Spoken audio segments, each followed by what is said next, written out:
From the top rope to your collection, this collecting the 1, 2, 3 presented by Cardboard Dugout. I am your host, Moon 3PO. This is my tag team partner, Bropio, coming in with the Saturday night main event prediction pod. But before we do that, Bropio, how you doing? Doing pretty good, doing pretty good. Nice little solid Monday Night Raw. A lot of action-packed wrestling. But yeah, I mean, we're gonna do our Saturday night's main event prediction here. I'm pretty sure this is probably gonna be the final card with 4 matches. It tends to kind of be like the Saturday night main event, considering that it's like only 2 hours long, and all 4 matches are title matches. So, but yeah, ready to this thing. Yeah, very solid night of wrestling. I put out a post here on the good old Twitter machine or X, whatever you want to call it these days, that main event was an absolute banger. Those four women put on an absolute show. JD McDonough and Yep. Sheamus, hard-hitting match. I feel like Sheamus never has a bad match. I don't think there ever is a bad Sheamus match. And if you can find one out, I'm pretty sure it's an invalid take. So banger of a match. I was surprised JD McDonough went over. So that's a pretty good sign for him and the Judgment Day, if you want to call it that. Rusev Penta calling it back to the AEW days. That was a solid match as well. But yeah, overall, nice, solid wrestling. Some nice little storytelling as well. I know Jay and Punk also had kicked off the Monday Night Raw episode as well. So that was solid, kind of sell the main event as it should be. But yeah, overall, really solid episode of Raw. I feel like we've finally gotten back-to-back episodes of pretty solid Raw. Even the LA Knight and Braun Breaker match, see, like that. I know they've wrestled like so many different times or so many times, like we wrestled like more than a handful of times. But even me watching that match, I was like, damn, like that was actually like I never watched them match and be like, oh, was a good match. But this was actually like a really, really good match. I don't know what it was.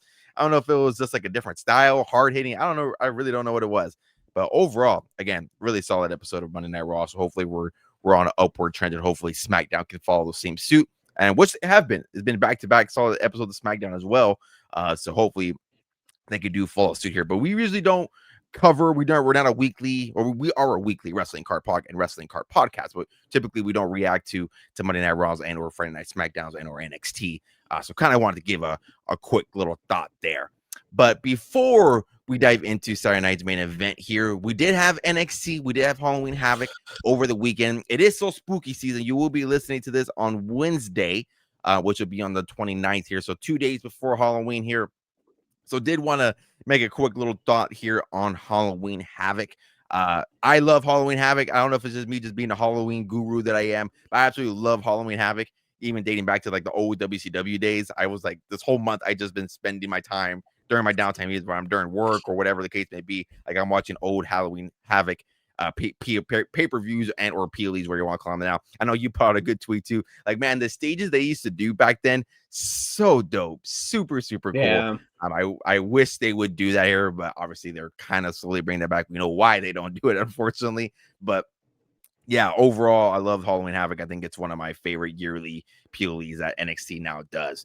But yeah, overall, very solid card for NXT. I know in December we have one coming up in our hometown, so I'm really, really excited for NXT to roll in. It's like NXT has been pretty steady for the last couple of months here. I know there's always been the hit and misses with NXT, but NXT, as soon as I've been tuning in, has been really, really enjoyable. Obviously, some key takeaways here. We have a new women's North American champion, that being Blake Monroe. Was I the only one? I don't think I was the only one. I'm curious to get your quick thought when Soruka pushed Zarya to the steel post. Did you think she turned on her, or did you think like I thought she turned on? Like, oh my gosh, you fucking turned on her. That doesn't make no sense. But I was like, oh, it's a shoulder thing. Uh, kind of. I was kind of just like, did she like just? I guess had Zarya reacted differently, I probably would have been like, oh shit, she turned on her. But I think probably Zarya's reaction, probably didn't help. Like she kind of just like went into the steel post and she was like, oh, I'm good. Did like a little, like the way Rhea did it. I think was at SummerSlam when she fought Liv. Yeah, so yeah, with Um, Dom. yeah. But yeah, no, I didn't think anything about her turning on her. Um, but yeah, even just really quickly going back to like the beginning of like Halloween Havoc, I'm surprised they actually decorated the stage, Yeah. like all Halloweenish and ghoulish and stuff like that.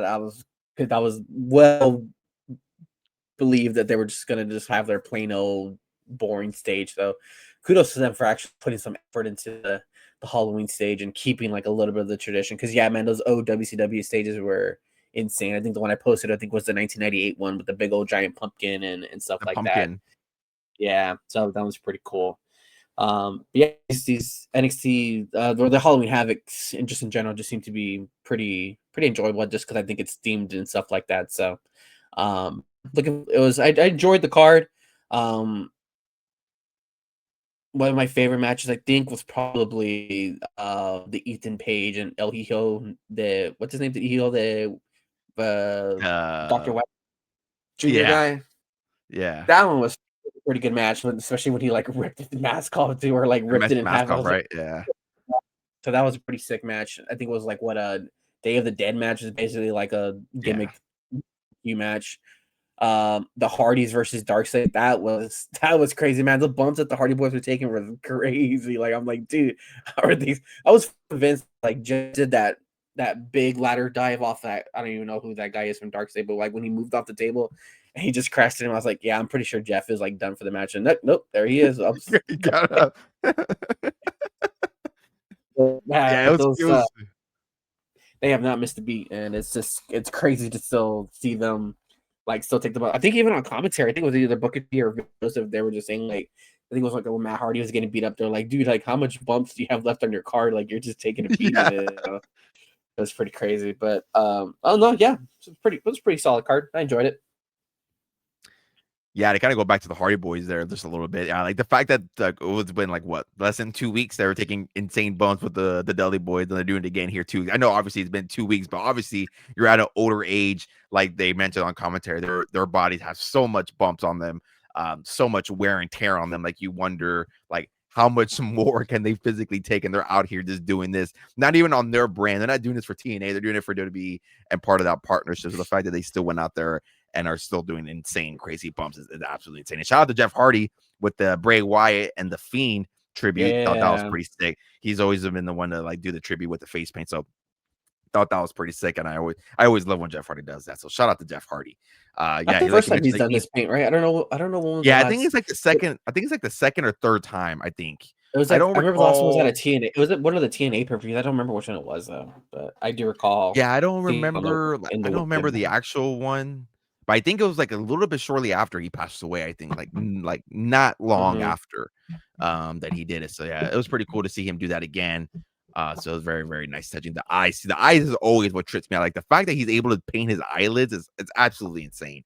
And then obviously the eye Yeah. he had on his forehead. So yeah, the creativity he has is absolutely insane. But yeah, it was very fun seeing them. Obviously, a little bit of a shorter tag team reign when it comes to the NXT titles. So, but it is what it is down that regard. I'm pretty sure TNA had to get some of their licks due to the partnership here. I think TNA has had most of the licks when it comes to, I'm sorry, NXT has had most of the licks when it comes to this TNA partnership. So give one a little bit for TNA, have it for a couple of weeks and let it ride from there. Um, Other key takeaways, like you mentioned there, Ethan Page, that was a very nice match there. Tatum Paxley, now an NXT Women's Mhm. Championship, that was a good match as well. Taking the reign here from JC Jane. Man, JC Jane, man, I feel she doesn't get a lot of talk about how good of a worker she is. Like, she's like, her reign was not bad at all. I know there was always the running joke that she was probably going to be like one of the worst women's NXT. And you look at the list of names on there, you can make that argument when she first won, but she did not have like one bad match.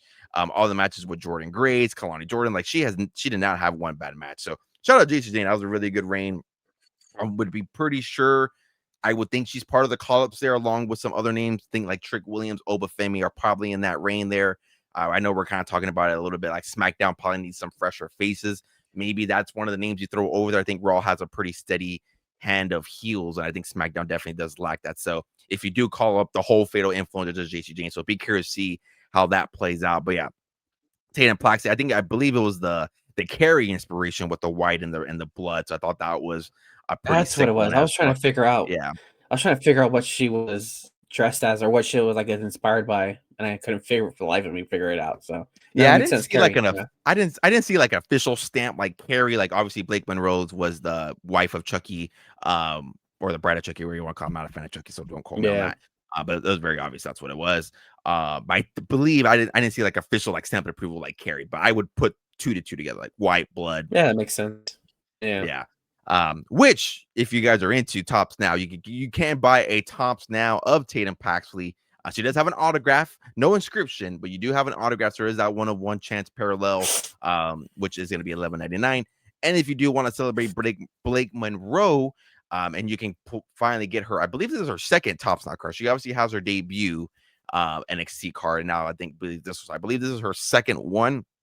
So you can buy that one there. Still no autographs, which is surprising. I don't know if it's I don't think she's in one of those very unique talent contract. I think it's a very standard contract. I don't think she's at that totem pole where you can kind of control your contract, in my opinion. So it's a little bit surprising that she doesn't have any autographs as far as of yet when it comes to the Tops Now. The first one makes sense because obviously you don't want to spoil her name. But this one here, you thought maybe you put like North American Champ, Glamorous Forever inscription. That would have been sick. Which shout out to Blake Monroe. She did like my tweet. So shout out Blake Monroe. You fucking killed me with the video when I saw your TikTok and you did that. I was dying. Gotta get people to watch, right? So shout out to Blake Monroe for liking the tweet. We'll book her on the pod one day. Get her on the pod. Get on the pod. Well, somebody book her on the pod. I'll get the assistant to work on that really quick. The Moon 3PL LLC to book her on the pod there. Why? That'll be the first question. Hey, how come you don't have any Tops card autos? I don't think she'll be an Exalted. I don't know if I know Exalted. Right? I would think so too, because Exalted is the rumor next set again. When does she come in? When does she debut? I can't even remember. I think in May? Was it? Was it before the summer? Yeah, it had to be. Let me see. Quick little search here. I think. Well, I don't know if it's in the summertime. It should be enough time for her to. June 3rd. June 3rd. Okay. Yeah, I don't see why they can't slide her in. Like, just make her like a 1-card insert or autograph or something. Or it's not that hard. Kendal Grey. There you go. So, and they're still signing for Exalted. I know Kathy Kelly put out a post today too that she was Burley, or she put out a post today on Israel. I don't think she was Burley signing, but she posted a picture of her signing card. So, okay. So there is a rumor date for it. Is that the first time? I've seen like numerous people post about it, but yeah, you know how that goes. But yeah, it is the first time she has signed, which I'm a fan of. I like it. I know people are gonna talk. You know, they're gonna say whatever they want about it, and maybe it's valid, maybe it's not. But like, hey, like I would enjoy. There's nothing wrong with that Kathy Kelly out. I'm pretty sure there's some. I don't know if there's a crazy market for her compared to like a Tiffany Stratton or Rhea Ripley. I can see people chasing Kathy Kelly autographs. Yeah, why not? Shout them out. So yeah, I saw the picture. I was like, oh, that's kind of cool. But yeah, there is a rumor date for it. You guys know how I roll. I don't confirm rumor dates. I confirm what Tops gives us. So once we do get official Tops confirmation, obviously we'll have all of that here. Quick little thought there before we go to Sunday night's main event. I wonder if Tony Khan is punching the air because now 3 of NXT's champions are former AEW stars, that being Ethan Page, Ricky Saints, and Blake Monroe.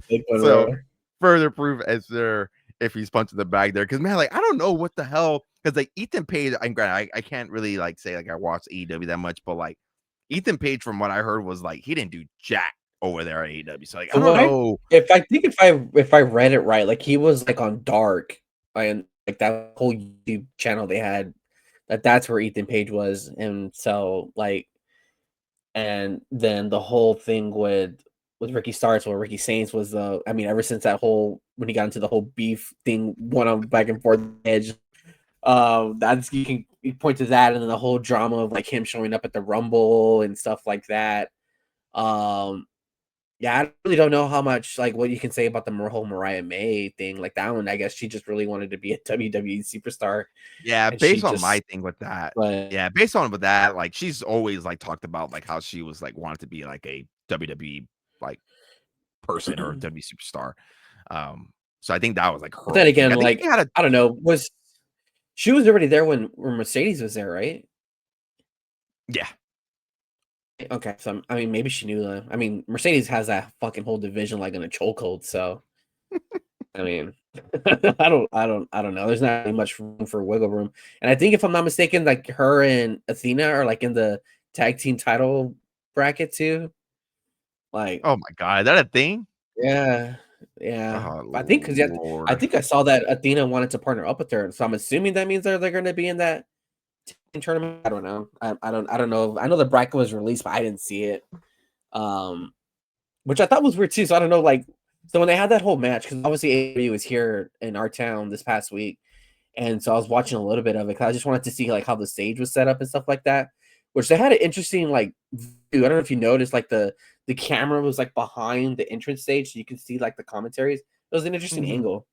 That was a little funky. When they had that fatal four-way tag team match between all like the women's tag teams, like the winner got to pick who they wanted to face. But in my head, I'm like, why don't you just like if you win, why don't you get a bye? Like just automatically like just go to the next round. Like why do you have to pick your opponents? It's just puzzling question, like puzzling decisions. You know?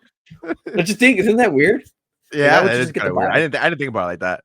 Yeah, because that's what you do. No more of the time, like when you win, like you just get a bye and you just move on. You want a fatal four way, so why do you like? You should just be safe from the elimination round and just move on. But nope, you got to pick your opponent. I thought it was weird, but yeah, I don't know. That's good old quality AEW booking there for you, my guy. Well, that's your AEW talk for the week. There's your AEW talker on Collective the 1, 2, 3.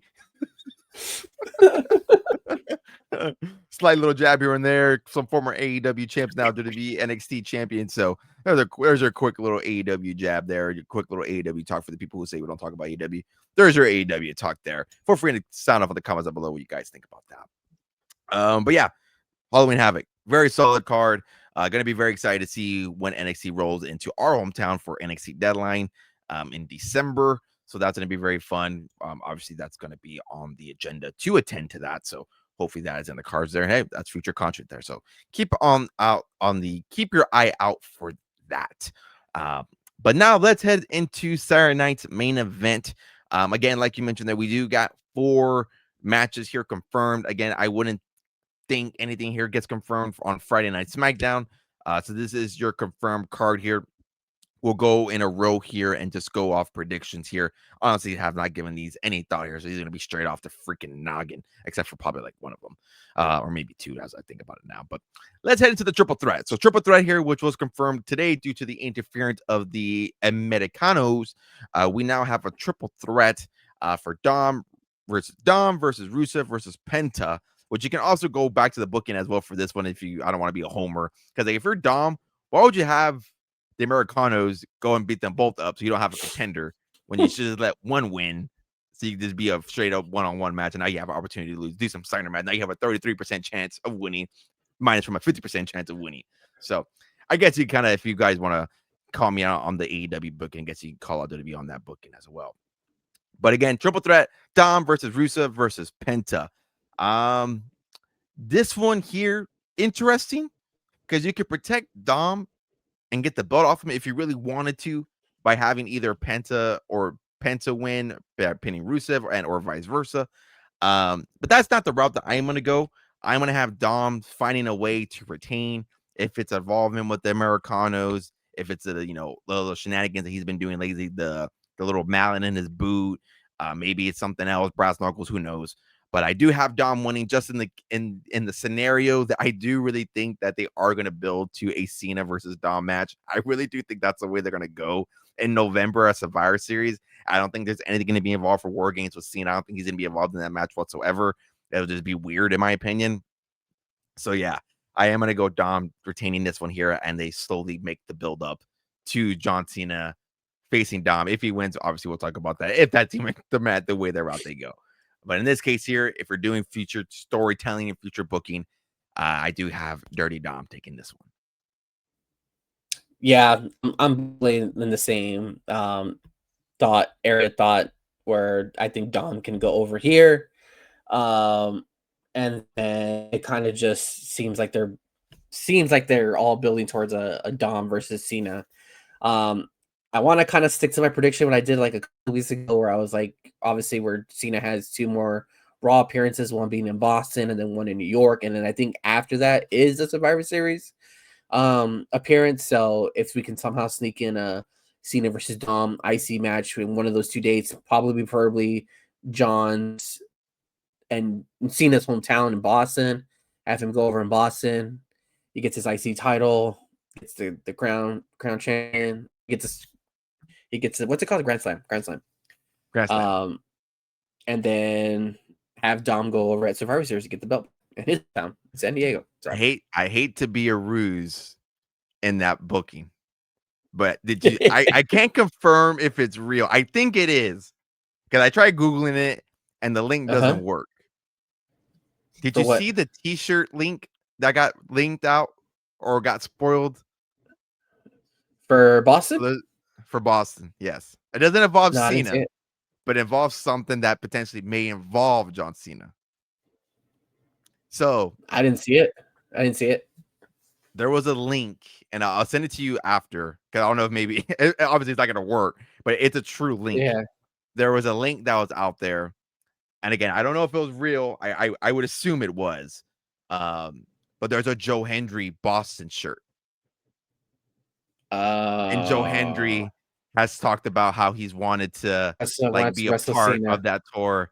And at the Royal Rumble, John Cena pulled them to the side and they had that conversation. So I hate to be a ruse in that booking. I do like your booking, but I would not be surprised if they're, it's gonna bother me now. Let me send it to you here. Hold on, give me 1 second.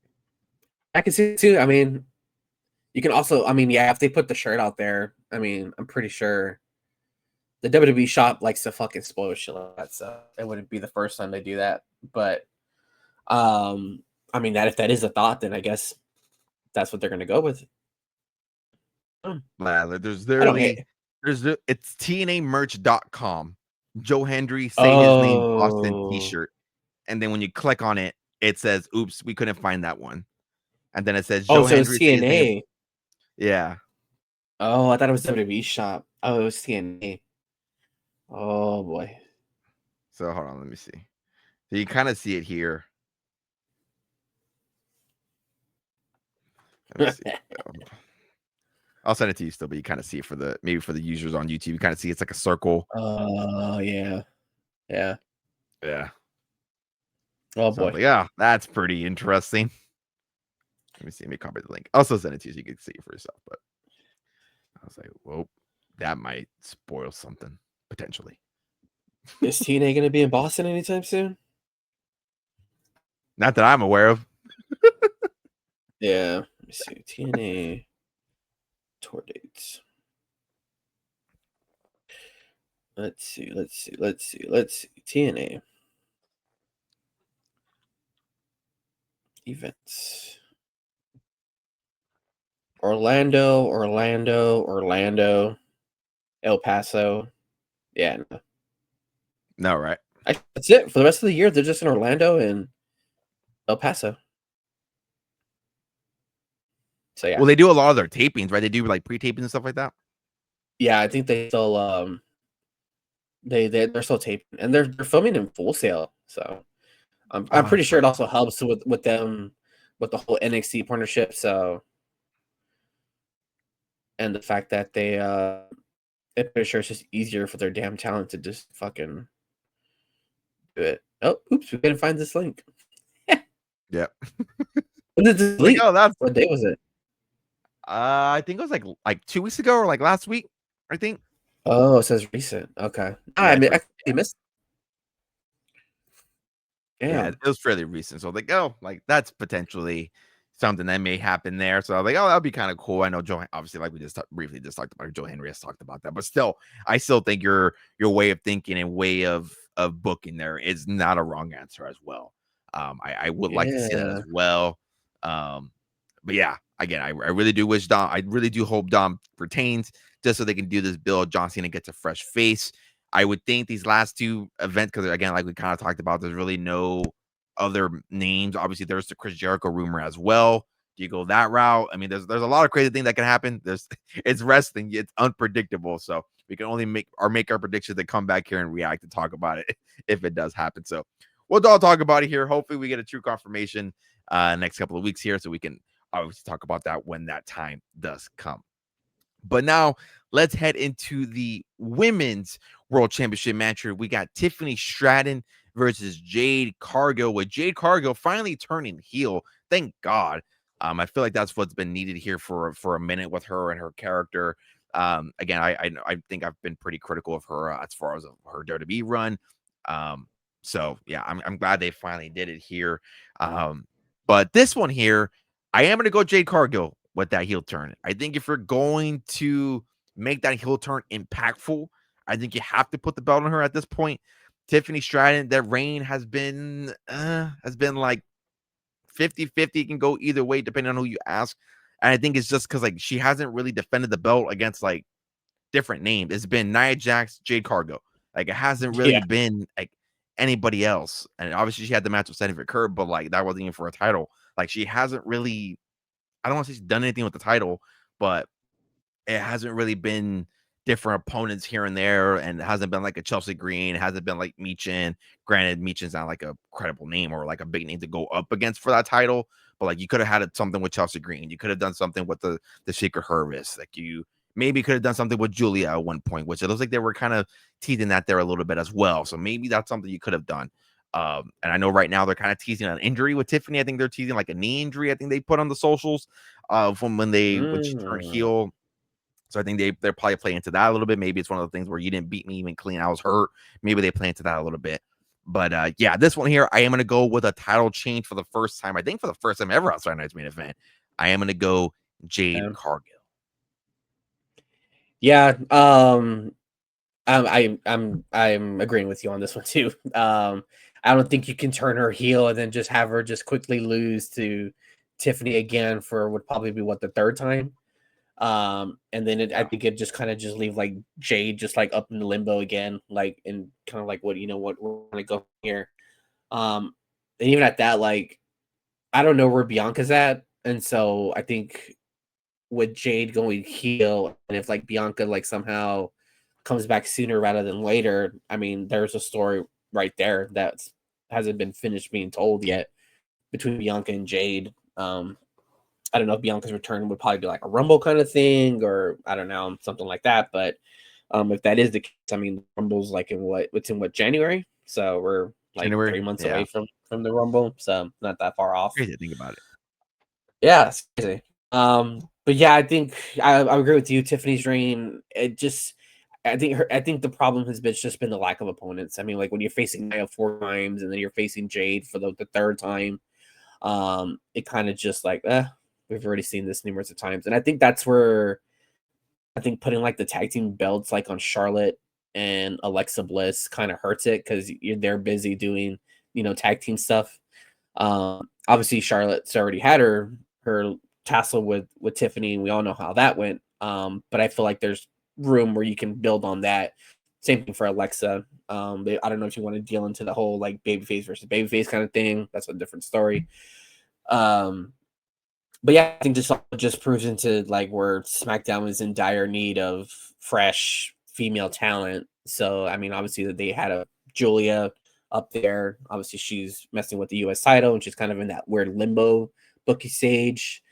There was rumors of like Soruka and Arya coming up, but we don't know if Soruka's really hurt. I honestly don't think she's really hurt. I think it's probably something like real. I think it's probably honestly something like real minor to the point where you can still like be around the TV time and stuff like that. Obviously, if she can, get tripped from Blake Monroe, I don't think they would have her do that if she was seriously injured. But yeah, I think they just need some fresh faces. So like if like those two can come up to SmackDown and freshen up the division, like I said, like Bianca, stuff like that. I think with those three, baby faces, if you want to call them that, and a healed Jade, I think that kind of lines up perfectly. So, and then you go, then you can just have Tiffany go back to the whole Julia thing. I think that would be something to elevate that U.S. title we've kind of been like yelling at to do so. Yeah, I'm gonna roll with Jade on this one. When did I predict Jade to win the first time? I think it was SummerSlam, right? Where I said that if they wanted to experiment with Jade winning the title, this would be the time to do it. So, yeah, I guess put the belt on another former AEW star. Why not? They're getting it down and let's do it on the main roster. I honestly did not think about that tone right now. Like that, you have 4 former AEW stars or 4 AEW talent, if you want to call it, holding some of your major WWE titles. So yeah, pretty interesting there if they do it. But yeah, I think if we're gonna pull the trigger on it, do it now. If Tiffany's trying to is really hurt, have her go off TV for a little bit, rehab, do whatever you got to do, and then let Jade ride and see. Wow. The thing that will worry me with that is like what baby face will come and challenge Jade if Tiffany does go away. Like, who is that gonna be? Like, is it Michin? Like, are we no disrespect to Michin, but like, is it Michin? It's not Selena Vega anymore. She's a heel and she's doing her thing with Aleister Black now, which that's we didn't talk about Friday Night SmackDown, but that was a badass entrance, by the way. But yeah, like who is the opponent there? Is it a Chelsea Green? If she's a heel, if you want to call it, like who? That's the only thing that would worry me if once you do go the Jade Cargill route. But obviously, that's something that they would need to figure out when that time comes. And again, those baby faces. Yeah, they're like honestly, they either need to get like the call ups, or they're like in dire need of like a draft or something, or if they want to do like a trade or something. Like that's honestly, I think what they probably need to do, because they do need like some like Raw is so stacked divisional wise, and it's just crazy. But yeah, I don't know. I don't know if they can do like somebody make up like a mock trade or something, or can freshen it up a little bit. Yeah, like Io, like Grant, don't get me wrong, like I love Io being on Raw. I love the Rio thing with Rhea. Like I love all that. But like man, like Io just being on SmackDown, like that would just like freshen up that roster like so much. I know that obviously you want to keep Rhea on Raw. I'm pretty sure there's a Netflix thing behind that too. But like Io just moving over to SmackDown, like that would just freshen it up there a little bit. I know it kind of takes away from the Kabuki Warriors, Asuka, and all that. I know I get that, but yeah, that would just freshen up that main roster, that SmackDown brand just a little bit. But yeah, we'll get there when we get there if that was to eventually happen with when the whole baby face and all that. But Jade Cargill, for the first time ever, your women's world champion. You already here first on collecting the 1, 2, 3, and probably everywhere else. I think majority of people may have Jade Cargill there. Next one here, what we've seen for again another billion time here. We got Cody Rhodes versus Drew McIntyre. This one, I don't see them taking the belt off Cody again. I think if we were going to do it, you should have done it at WrestlePalooza, if I'm being completely honest. Does it hurt Drew's stock? I don't know. I don't even know what his stock is right now at this point. I really don't know. Like, he's a dude that's lost like so many matches at this point. Like, I really don't know like where he's at. Does he deserve a reign? Hell yes. Can he win? Possibly. But I just don't think, like, if they were going to pull the trigger, I think they would have done it at WrestlePalooza if you really wanted that shock factor and have him go and do the. I think if you were going to do this, I would have done it reverse. I would have had Drew win at WrestlePalooza, have a short little reign, have Cody go off TV for a little bit. I think was he doing freaking was he doing GI Street Fighter? Street Fighter. Was he doing Street Fighter after WrestlePalooza? I think that's when I took him out, right? I believe so. Or maybe it was Flip. I don't remember. But have Drew win a WrestlePalooza. Yeah, maybe vice versa. But regardless, I still would have gone with this. Have Drew win a WrestlePalooza, create that shock factor, and then have Cody win back as main event. That's the way I would have drew it up. Obviously, they didn't go that route. So yeah, I still do have Cody Rhodes retaining. I don't think you're going to have two big major title changes on this card. Maybe they do. I don't know. But yeah, I would go with Cody Rhodes on this one. Yeah, it's hard to pick Drew, honestly, this one. And I'm not even going to lie. Like, I missed the last two SmackDowns. I was off being a little spooky at SeaWorld. I've missed the last two SmackDown, so I don't really know what's been going on, because I know the last time I saw Drew, he got laid out like Jacob Fatu. And then there was that whole thing where he had an injury. I think it was like they said it was like some dental work, and it was like major, so he had to get off TV. So like I guess they went back, and then like I think I saw like a clip where like Cody hit Drew with the belt or something like that, and it looked like it was like a disqualification or something like that. So I don't even know what's going on with them. But yeah, I see it. It's hard seeing Drew go over on Saturday night's main event and taking the title off. If it were to go that route, I would honestly think it, or if they're going to take the belt off Cody, I think it'll be like a major pay-per-view like Survivor Series or the Royal Rumble or something like that. I don't see it being on the 2-hour Peacock night's main event. It's just, I don't see it. If they did, honestly, I'd be shocked. Honestly, I would be really shocked. But I don't see it going that way. I think they're gonna ride with Cody on this one, and therefore I shall ride with Cody Rhodes retaining. Cody Cody Rhodes, Rhodes, Cody Rhodes. Rhodes. Yeah, I don't see. Again, to echo Era, I agree with you 100%. I think if there's going to be someone who's going to take the belt off Cody, I would put my money on Randy Orton. I think that's eventually going to happen. They've been kind of slowly teasing it. I know the rumor right now too is that maybe Randy Orton is the one who took out Jacob Fatu because Drew McIntyre is the one claiming he didn't do that. So maybe the rumor is Randy Orton get a little bit closer to the title. I know there's always been like the little segments they have, like he's always Yeah, looking at it, he's always eyeing it. we This need a baby, I Randy. like We babyface need a Randy. Drew. It's cool. I like babyface Randy. It's cool and all. I know he's kind of towards the end of his, WWE career, so call it. So I do enjoy, but man, like a heel Randy, babyface Cody, that would feed some families there. So maybe that's your build to Survivor Series, WrestleMania, Royal Rumble, etc. Maybe that's the route they go. I know obviously plans have probably changed now with a lot of injuries going on. So time will tell. But yeah, I don't see Cody dropping here to Drew and doing anything there from that. Where Drew goes from there, who the hell knows? And what's being claimed here as the main event for the vacant World Heavyweight Championship, we got CM Punk versus Jey Uso. This one here, pretty obvious for me, and I'm probably sure pretty obvious for you as well. I know you're a Jey Uso guy, so I don't know if you're really torn between this one on this one here. I'm not really in the Jey Uso like hater train. I just really don't want a Jey Uso reign again, just because I don't think it was a very good world heavyweight reign. Again, not his fault. I mean, you can kind of, if you want to go to the botches, the work, whatever, you can claim that. I don't really not that kind of person. I just don't. I think again, it was the booking. Like he had one defense, and that was really it, and didn't really go anywhere. Yeah, I guess it was against Logan Paul and trying to main event. Like it really didn't do anything. I believe it ended in a DQ too, didn't it, or some shit like that. I don't recall it. So that's how I don't even unforgettable that remember. reign was. That's how forgettable that reign is. Too quick. Too quick. Yeah. So say what you want with it. I'm just like not a fan of that reign. I do like him. I like the character. I still am a fan, but I just not a fan of the reign. So I wouldn't want to see that back again. So for me personally, and again, as a CM Punk fan, those short little 10 minutes that we had in SummerSlam were probably the best 10 minutes of this 2025 year for me as a CM Punk fan. Minus from all the AJ Lee stuff. I think that was obviously very awesome.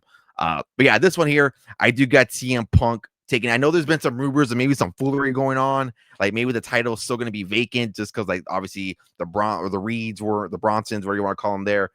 They weren't in the battle royal. I know they've been kind of clamoring backstage, like, how are we not involved? And this and that. But it's like Braun Breaker, like, really wants to get involved. So I know there's been some rumors of like, well, what if it ends like in a no DQ?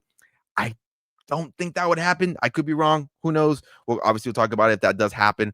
But yeah, this one here, I do got CM Punk taking this one and becoming what it will be, what, a 3-time, 4-time, 3-time, counting back his old reigns. I think it's a 4-time. Or 4. No, 5? 4-time. I don't know. 4 Who 5, knows? maybe? But under this new regime, and under this new belt 2 design, time. will be a 2-time World Heavyweight Champion. Oh, yeah, this one's tricky. Just because, not because I'm torn between, like, because obviously I'm a fan of both of them. It's just kind of like, this is where I probably like get too stuck in my head of like, all right, like where are they gonna go, or which like storylines would make more sense to me?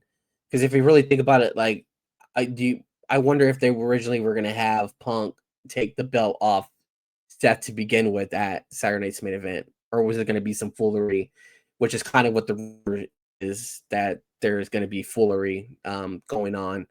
Um, I feel like it would be honestly the way I think it's what I really want to stick to, and I think what the plan is Punk winning at the Rumble and then getting his WrestleMania main event and winning his title like that. So with that in mind, I'm gonna go with the foolery route decision. This I'm is gonna the cop first out. time for a no Yeah, contest. I think it's gonna end in a no contest, honestly, because I think the Jey Uso thing was like a safe thing for them, even though they got a lot of hate, saying it's lazy and stuff like that. I think it's a safe bet for them to just like, hey, let's plug in Jay into this title match, and at that, so kind of like building on like his kind of like doubting himself, which was the whole thing that was happening when he was facing Gunther, when he was going into WrestleMania with like the whole doubt, like, oh, it's just me, or I don't need anybody and stuff like that. Like we've heard like he talking about, like he mentioned Roman today, obviously the whole thing with Jim and even his mom. I'm sure Big Keish is calling him too. Big So cheeks. there seems to be a lot of Tribal Big cheeks. Cheeks. Cheeks, yeah. I've heard that So yeah, people there's throw that on breaks. I'm like, dude, it fucking kills me every time. Tribal Cheeks. Yeah, it's just I can see it ending that way because there's just be a bunch of foolery, and then how they're gonna get the belt into somebody, I don't know, but I think this would probably be the way for them to kind of like take a step back and give themselves more time, I guess, if they want to do that, and I guess set up a match at Survivor Series, I'm assuming, which is, I don't know, it's crazy. Like I guess I don't even know like what we're leaning towards like War Games match wise. Like I know there's the whole rumors of the Wyatts versus MFT, and I don't know if that's what they're still gonna, which some people are hating, which I don't understand why. I'm loving it. I don't know if it's just because we're big Wyatt 6 homers, but I know I talked about this last time. Well, me and you were talking about this on the side, but how Uncle Howdy's been MIA. I don't know where he's at. I know they appeared in AAA again, and he wasn't there. So, but then somebody had pointed out that they were honoring like Bray at his high school or something like that, and all his family was there. So I don't know if maybe he was there. I don't know. But yeah, got a little bit off track, but I'm going with the foolery, no decision, belt stays vacated option. I don't think they. I'm gonna to my prediction of Punk winning the Rumble and winning at WrestleMania. So, who's the champion at WrestleMania? Who he faced? I don't know, but I'm sticking with that. Yeah, the Seth Rollins injury just throws it all off. If I'm being honest, like, Yeah, because I if think this, with that, it could have ended in a DQ. Honestly, yeah, I agree 100%. Like, I think if yeah, we're talking Seth Rollins and CM Punk, me being the homer, I still would have picked CM Punk, but I know deep down in my heart and my mind that I knew that Seth Rollins would have retained and taken the belt to Mania and taken it through Mania, and then like we discussed here, drop it that way. But yeah, I think I really do. I don't know how severe that injury is. I don't know if he'll be back for Mania. I think it's like a yeah, shoulder and labrum. hush, hush. So Yeah, so I don't know what that extent of that is, because I think, because now like you involve Braun, obviously we're revolving Braun Breaker. Like obviously, I think the rumor WrestleMania match would have been between him and Reigns. Like, are you really gonna have Punk hold on to the belt to all the way to Mania and then face Braun Breaker and him drop it there, vice versa? Like I don't, it just throws it all in the big loop. So I think it's just like, all right, we really don't know what we're gonna do, and we'll try to figure it out. Like, do you put the belt on Braun Breaker and just let it ride? Like, you couldn't do that. I don't know. Yeah, it's an interesting conversation and kind of leads up to the Rumble War Games, and maybe we'll kind of get some. Like, do you go to War Games without a chance? Like, do you do another Fatal 4-Way? Like, do you do Braun Breaker, LA Knight, Jey Uso, Punk for the World Heavyweight title? Shit, maybe throw in Broad Street in there if you really want to create some faction or create some disruption between the Bronsons. Maybe there's a new leader in the Bronx. I know that's kind of been the rumor as well. So where they go, Santos Escobar. Santos Escobar or Andrade. Yeah. Yeah. Dude, that whole Andrade, I know we talked about it last time a couple weeks ago. I had about the missing person's ad for him, but man, that whole stuff is crazy. That whole story. I was talking about it with the other brother there.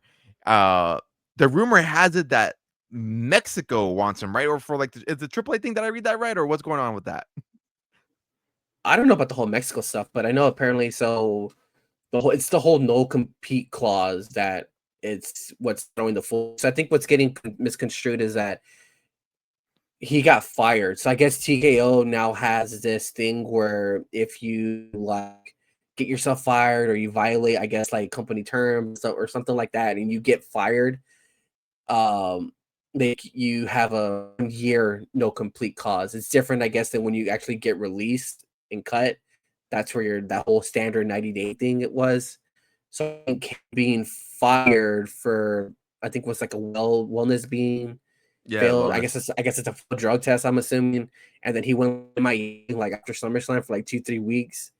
So I guess they fired him, and then like a week later he shows up on AEW, and they're like, "Hey, dude, like you can't like just show up wherever. So I think I think it was Fightful pulled it up.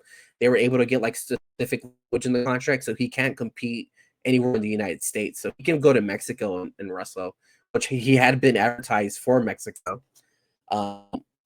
But I guess the whole him showing up in AEW was the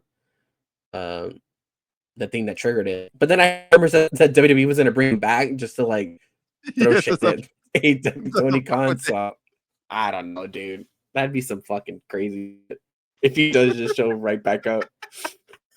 He's the one walking in the boots. That's him. He put on his new fresh shoes. Oh, jeez, dude, that's crazy if that was him. Man, that'd be funny as hell. Dude, I don't even know what my reaction. I'll just be like fucking like hilarious. So he'll be the first one from WWE, AEW, to AEW, back to WWE, back to AEW, back to WWE. Yeah. Oh my god, just saying that out loud is fucking hilarious. I just want to see it just for the foolery. Honestly, yeah, me too.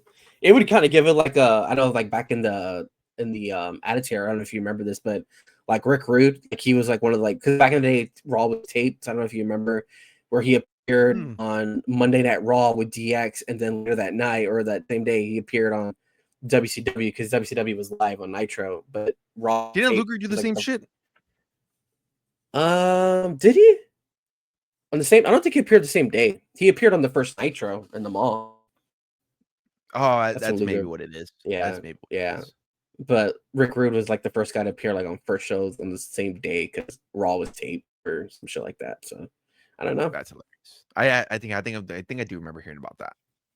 But to AEW, beat the shit out of Kenny Omega, joined Don Callis family, and then just fucking dipped. Back to WWE. I'm doing my work later. Get a quick little bag. And Ray Phoenix.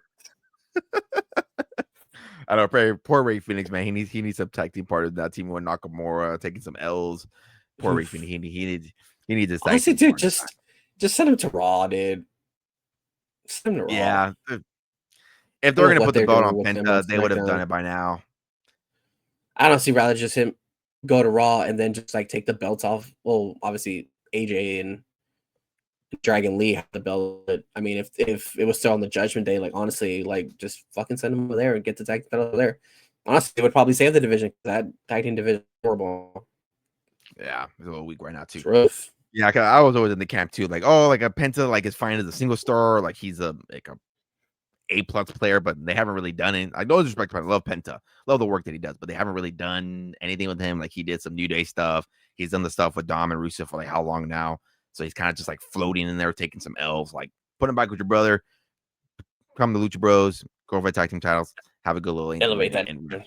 Yeah, elevate the division and let it ride from there. But yeah, poor Ray Phoenix, man. Get him to Raw. Do some trade there, some foolery. It'll all work out. He even teamed up with Javon Evans, right? Not too long ago. If I'm mistaken.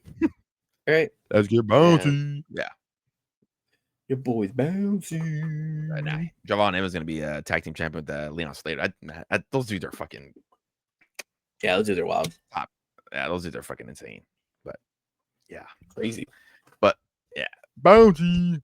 Low key, Javon Evans, guy I've been sleeping on or on the car stuff. Been watching some of his stuff lately. I think his stuff is gonna slowly start getting there. Not financial advice.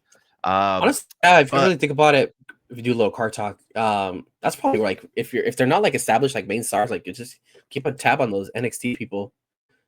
Obviously, if I know you did your TikTok about it, but you got your massive Kendal Grey hit, the book 3 out of 3. So, her market's just crazy. Like I was talking to the wife about it. Like I was like, dude, nobody was talking about her. Like nobody. And then all of a sudden, like our own horn. Like, I don't know how many fucking people listen to this podcast. I really don't. For the people who are like, oh, shut the hell up, Moon. I really do not. I don't look at analytics when it comes to the podcast. I really don't. I post shit. I let it ride. If people message me, cool. If I give them feedback and comments on the stuff, fucking cool. But I know people. Like, I know people were talking when I did my my sleeper pick and I picked Kendal Grey. People were like, "What the fuck is this guy talking about?" Like again, I really do not look at analytics when it comes to the podcast. I don't look at how many listeners we're getting and vice versa. I upload it, I do the shorts for it, I do everything. I'm like, all right, cool. I let it ride. I let the shorts engagement do the more stuff. I really do not know who listens to an hour podcast talking about wrestling cards when we did our breakdown with our guy Babyface Breaks. But yeah, it's fucking insane. Before we talk about my story with the Kendall Grey stuff.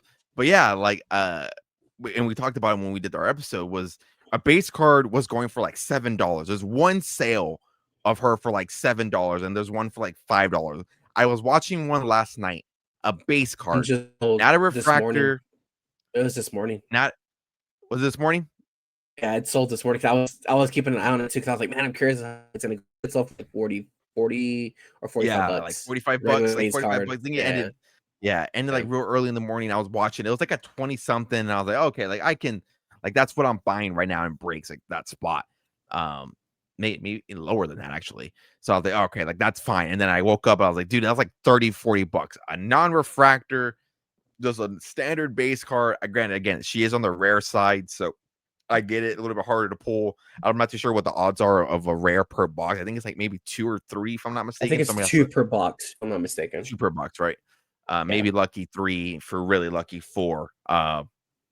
But yeah, so I get how hard it is to pull it. But yeah, like we we did the prediction pod, we did the short, and then like yeah, her market has just gone like nuclear, and I get it. She's a rare. I get that, but like the stuff she's doing compared to any other card, like I'm pretty sure somebody will have to fact check me on it. Maybe I will. Like I'm pretty sure she has higher sales than Ray Phoenix, because Ray Phoenix is also on the rare side. Like I'm pretty sure we do a comparison between Ray Phoenix and her. Like I'm pretty So is sure Zarya. I would. So Zarya's is the rare Zarya. side too. I Yeah. would bet my money that she has a higher sale than Zarya and Ray Phoenix. On the Well, like on if the you really base. wanna yeah, if you really actually, if you want to, I mean, it's not really, well, it's not base, but like I sold a Zarya non-numbered checker of the rare side of Zarya, and I sold it for 18 bucks. So, like, I'm pretty sure a checkerboard of Kendal Grey is probably gonna go for like $80, probably, maybe, if you know. Let me see. So I'm yeah, gonna, her I'm gonna, market's just her market's crazy. You're hearing her name a lot more now too, and obviously she's getting on television a little bit more. If I'm not mistaken, she's defending her belt against Last Legend tomorrow on yep. NXT. Obviously, by the time this airs, the match already have happened, and we would have a on that. But yeah, I don't know. Maybe it's the whole pairing with Ren that's probably really helping it too. And their TikToks are funny as hell too. Yeah, the TikToks are funny, and I think I was in a Reddit thread, and somebody was talking about her, or they're talking about her, and they're comparing her to like Zoe Stark with more personality. Not Zoe Stark, I'm sorry, Ivy Nile with more personality. I was like, I would put more stock Uh, into Kendall Grey than Ivy Nile, because yeah, I think honestly, what helps these people and helps their market is their personality. Like if you're just a wrestler, like I don't think you're really gonna like. There's a lot of great wrestlers, but you translate that to the cards, like it doesn't really move. When you have a personality, you're being shown more. They put the involved belt on her, like we just talked about. So yeah, it's gonna help move her market. But just a quick little, yeah, I called it here. A Ray Phoenix card sold for $8.50 compared to a freaking base card of Kendall Grey selling for 3.5 times that amount.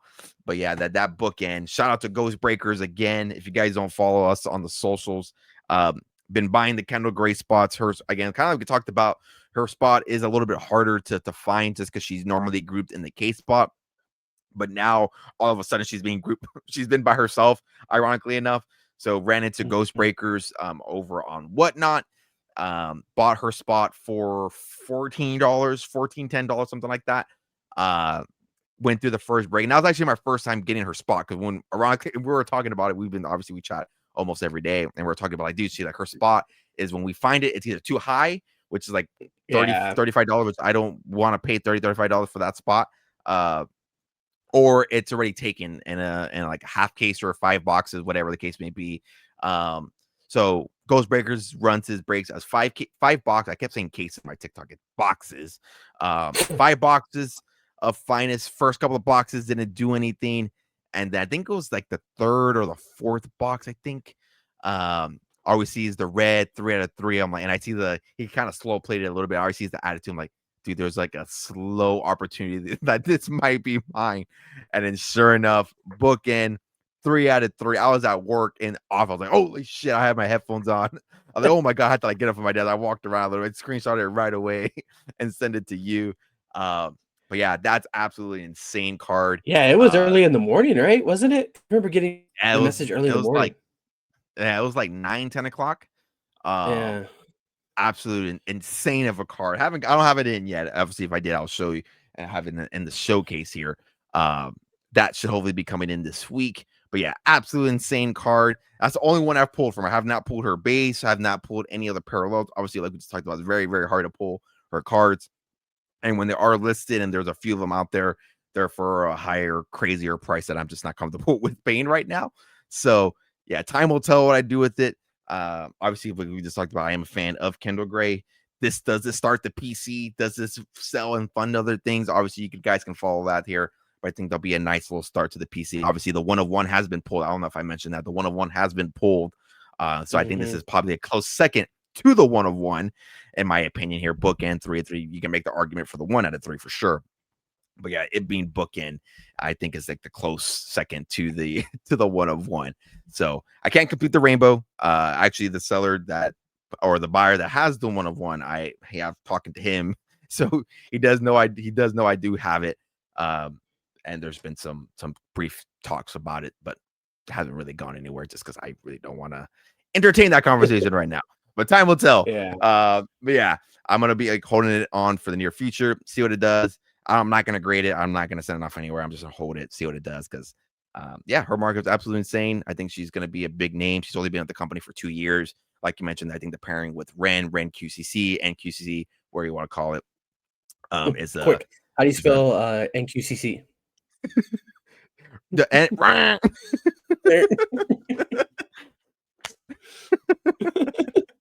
Have you seen her matches on Evolve? I don't know if I told you, you can make an account for Tubi and it's free. I haven't. I've seen a couple. I haven't seen like a lot. I've just seen more of her like backstage segments on NXT, and obviously I seen her tag team match when she teamed up with Ren. That a month ago or something like that. So Yeah. I haven't really seen a lot. I still haven't even seen her match when she won the Evolve title. So I need to go back and like watch that. But I'm gonna try to watch NXT this Tuesday. While we fight for the TV because the wifey wants to watch Dancing with the Stars. So I may be secluded to the iPad. We'll see. But guess we'll find out tomorrow. I would say yeah. This episode will be out Wednesday, so it won't be happening there. But we'll be doing like a little bit of an NXT watch party over on the Whatnot stream. We'll be doing a Whatnot stream at 7 p.m. Central Standard Time. Obviously, Oh yeah, a little there bit you later go. before that. So you guys can tune in and watch NXT with me and watch our girl Kendal Grey wrestle, like you just mentioned there, and defend her Evolve Championship against Last Legend. So be curious to see how that goes out. I'm pretty sure Kendal Grey is going to retain, but yeah, will be a fun match there to watch. Seeing Ren Sinclair and all them on TV, get TV time is good quality TV time. But yeah, make sure you guys stay tuned for the socials when I do get that card in. Obviously, we'll be making a video about that. That's going to be a humongous mail day, probably the biggest mail day that I've had when it comes to breaks and when it comes to when I've started making wrestling card content. I don't think I've had like a crazy pull like that. I know you've had your 1/1. This is basically my 1/1. So I don't know if I'll ever be able to pull a 1/1. I am chasing the Ren Super from Finest. I don't think that's been pulled yet. So I am chasing that as well. At her spot, again, rarely cheap just because she just has that one base uncommon card, which is anywhere from like $4 or $5. So that is something I don't think it's out there. If it is out there, let me know so I can stop wasting my money on that. So and I did pull the gold out of 25. So the rainbow is slowly but surely starting there for the Ren Sinclair. And I did get a couple of base cards in there, which if you want one, let me know. But yeah, that is it for us here. But before I wrap everything up here on my end, Bro Pio, any final thoughts here for the good old listeners of collecting the 1, 2, 3? Yeah, I actually don't really got much, but I do want to run like a pretty cool, like fun idea by you. Obviously, I know probably the next time we pod will probably be our Saturday Night Spin events, reactions, and stuff like that. What I want to do, I want to kind of do something cool since we're heading towards like Survivor Series. I want us to put together like the top 5 Survivor Series teams like of all time. Like what you think is your top 5. No, you don't have to like listen like number 5 is 5 and stuff like that. Just grab like your top 5 and like no particular order of who you think it like who you'd be. It could be like, well, obviously like any Survivor Series team. So I mean, it goes all the way back, I think, to like 85 or 86 that it first started to happen. Don't include any war game teams because those I feel like those gotta be the more recent ones. So like your traditional tag Survivor Series, whether it be like 5-on-5 or 4-on-4, it just has to be on the Survivor Series pay-per-view. So I think in 2 weeks we can probably just watch the matches, do some. I got the idea because like last year I went through like a lot of like the older Survivor Series pay-per-views. And just I watched those, and it's just pretty cool to see because you always just get like random teams. So however you want to base like what you think why they're in your top 5, whether it be like the grouping that they were in together, like nobody get eliminated, who was in the team exactly, or did it come down just to one member and they wanted them? I don't know where you want to base your top 5 Survivor Series team. So maybe in 2 weeks we can come back and we can do like a little top 5 Survivor Series teams and let's see what happens. This is really no card talk, so we gotta keep something to keep it juicy. And that's why if also people listening, if you want to leave a comment of who you think your top 5 are, leave them in the comments. Just give us the gear, give us the team, who's in it, blah blah blah. Be something fun. I do like the idea a lot. So yeah, I can write with that. So yeah, 2 weeks time, we'll be coming back here with our top 5 Survivor Series team. I already got one in mind already. There's one vivid. It might be we might have the same answer. Obviously, we're not gonna. It's probably the same one. We're both. We might have to disqualify that team.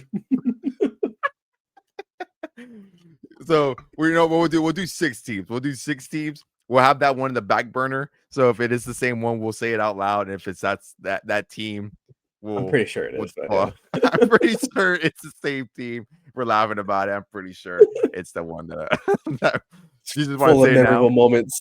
Yeah, I'm assuming it's the DX CM Punk Hardy Boys. That's 6, yeah. Yeah. Was he in the match? Was he in the match? Who was that? Yeah. And that was the whole thing with too when Sean like slid out of the ring, he did the whole thing with Melina. Yeah. I think that's one of the teams that I was gonna pick them as one because I think they swept that whole team. Like nobody got eliminated from them. I think they beat it was Mike Knox, Team Rated RKO, and I can't even remember who the other ones are. I know Gregory Helms. Oh, that's right, Gregory Helms. Who was the 5th one? Fuck. It was DX Hardy's John Morrison? Punk. Yeah, because Melina. Yeah. There you go. There you go. Was that 2007? I think. That's 2007. 07, 06. Let me see. Look, it has to be 07. I think because it has to be 07. Because DX got back together, I think in 06. Yeah, you're right there. I think it has to be 07. I think Punk just got his feet wet in 06. So yeah. Has to be 07. No, it might have been 06. Oh shit, I was right. Because it's in 07. They fought CM Punk fought person. Yeah, it was in 07. 06, I'm sorry. Team DX, Shawn, Triple H, CM Punk, Hardy Boys defeated Team Rated RKO, Gregory Helms, Johnny Nitro, and Mike Knox with Johnny Nitro. He wasn't even John Morrison. He was Johnny Nitro. Yeah, Morrison. He was Nitro still. Yeah. Damn. All right. That's the honorable mention. Survivor Series team. So we'll come back with a new set of 5. Right when you said top 5 stars, that's the one that like immediately popped into my head. That's like the more like goated Survivor Series. That match still gets clipped till this day. Every now and then I'll see it on Twitter, and I have to watch it. Like Shawn Jackson. Yeah, it's always the beginning part with Shawn Michaels when because he's about to like expose herself with Triple H, and then like Mike starts pushing him, and then Shawn Michaels just switches music to him and pins him, and he's like, "Is he in the match? Is he in the match?" And obviously the next moment is him doing the under the rope thing and posting with Melina. Yeah. So I always when I see too is the one with Seth Rollins did. I think about like a year ago or 2 years ago at this point when he did with Rhea Oh, with Ripley. Rhea. Yeah. Yeah, that one they always comp those two. So every time I see them, I'm like, yeah, those are automatic watches. But no, that is a fun idea. I do like it. We'll definitely be doing that here. I know I got definitely. I've been dabbling already into some old Survivor Series stuff, so I definitely got to get my watch on here and be tuning in. It's gonna be curious to see how the minds come. Will our minds be alike here when it comes to this? So that's gonna be the more curious thing to see about this here on my end. So final thoughts here on my end. Yeah, guys, again, feel free to follow us over on all of our socials. You can follow Bro Pio here at Dad Who Collects. You can see his at here if you're watching on YouTube. If not, all the links are going to be down in the description down below if you're listening on Spotify and or Apple. I do apologize if you guys are listeners on Apple and Spotify. The last episode did not hit those platforms because I was in the process of moving the feed over. A little bit of some technical work on my end. So I definitely do apologize there for that. But this episode here, again, should be distributed over on Spotify and Apple. So if you guys are listening there, feel free to leave a rating and follow over there. Like I just mentioned, you guys this is on Wednesday, but we do whatnot streams. We are changing up here a little bit this week. We are doing a Tuesday stream just because I want to get my last spooky stream in there before the end of the Halloween season. Typically, we are live on Sunday. So again, if you want guys, whatever, want to come hang out, talk some wrestling like this, or just want to support this content, support the channel, want to come buy some cheap cards, you can come do that over at Moon3PO. Again, all the socials are going to be linked down below. But yeah, guys, next time we see y'all, we will be doing a post reaction to Saturday night's main event. Obviously, we'll be in person watching it as well. So maybe we'll do some fun little videos there as well. Maybe if I can find some packs, maybe rip them over there. But time will tell when that comes. But yeah, guys, again, thank you for all the continued support. You guys have been killing it everywhere. TikTok, you guys have been killing it there. Follow us over on Instagram as well. Moon3PO, you guys have been following me over a lot more on there. And YouTube, we're finally over 800 subscribers. So appreciate you guys so much on that. The push to 1,000 is real. Can we get there before the end of the new year? Time will tell. Hope we can get there. If not, it's no big deal. But yeah, guys, again, thank you for the continued support. Thank you for listening and watching. And we will see y'all in the next one.